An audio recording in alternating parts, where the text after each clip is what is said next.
মুক্তিযুদ্ধ বা ধর্ম নিয়ে কোনো বিরোধ না করে দেশের উন্নয়নে সবার সাথে কাজ করতে চায় জামায়াত।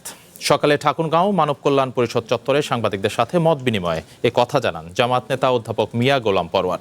তিনি বলেন, সরকার গণতন্ত্র থেকে বিচ্যুত হওয়া শুরু করেছে, যার কারণে তারা নানা কথাকে অস্ত্র হিসেবে ব্যবহার করছে। কোনো ইস্যুকে, কোনো কোন্দলকে জাতির সামনে এনে আমরা দেশকে আর পিছিয়ে দিতে চাই না। আমাদের অনেক পরে স্বাধীন হওয়া দেশ মালয়েশিয়া, সিঙ্গাপুর সহ অনেক দেশ অনেক উন্নত হয়েছে। 50, 60, 80 বছর, 70 বছর, 10 বছর, 20 বছরের কোনো ইস্যু কিনে কোনো দেশকে বিভক্ত করে ফেলেছে। এখন সরকারের কিছু মন্ত্রীরা এক কথা বলতে শুরু করেছেন যে আমরা কোনো ইস্যু নিয়ে আর দেশকে বিভক্ত করতে চাই না, আমরা ঐক্যবদ্ধ থাকতে চাই।